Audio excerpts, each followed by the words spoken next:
हाँ बोला हो। हमार मेला घूमे के बड़ी मन करता। अब लगलू चुनराए आ सुनो ना तो बोलबू तबे ना। आइल तो सहरा के बेला ये राजा। अच्छा आइल तो सहरा के बेला ये राजा।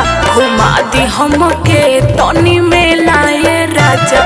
घुमा दी हमके तनी मेला ये राजा। अच्छा अच्छा तोहर मेला घूमे का मन करत था। हाँ। नया नोहर बाड़ू कोनो धक्का मारी तो हाथ छूट जाई। हाइला सुना बोला कैसे के मेला हम तो के घुमाई। तब का भइल हो? कैसे के मेला हम तो के घुमाई।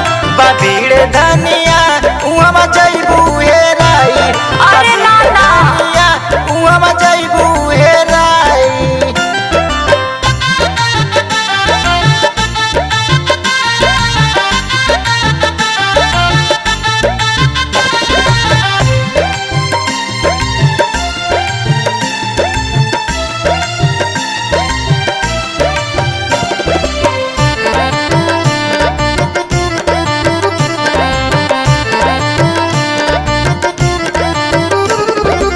अच्छा अच्छा तो हमके बहकावा तारा।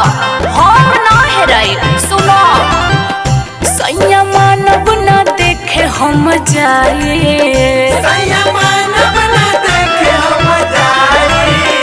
जौनी बाती में हमके भूलवाए।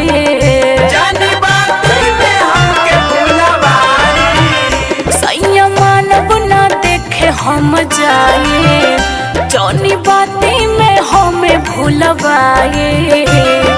बुझतनी हम सब खेलाए राजा। बुझतनी हम सब खेलाए राजा। घुमा दी हमके तनी मेलाए राजा। घुमा दी हमके तनी मेलाए राजा।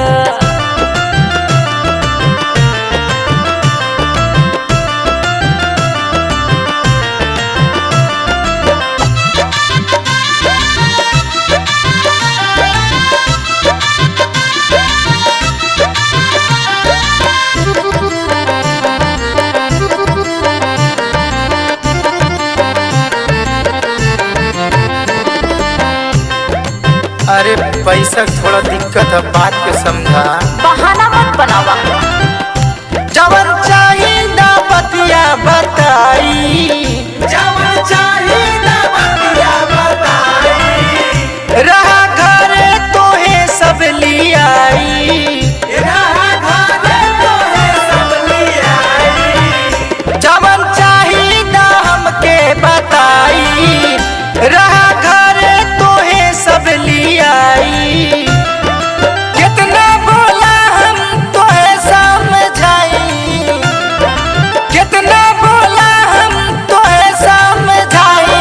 भीड़ धनिया उहाँ जइबू हेराई। भीड़ धनिया उहाँ जइबू हेराई।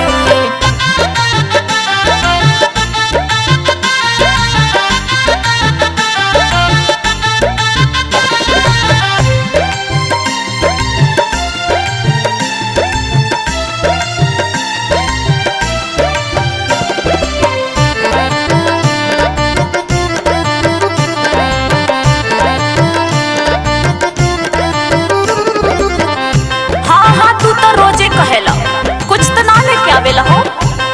सुनो ज्यादा पैसा न खर्चा कराए। ज्यादा पैसा न खर्चा कराए। कम दाम में चीज किनवाए।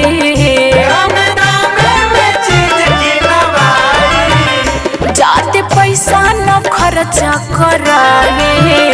कम दाम में चीज किनवाए। काहे तू कंजूस बनेला ये राजा। काहे तू कंजूस बनेला ये राजा। घुमा द हमके तनी मेला ये राजा। घुमा द हमके तनी मेला ये राजा।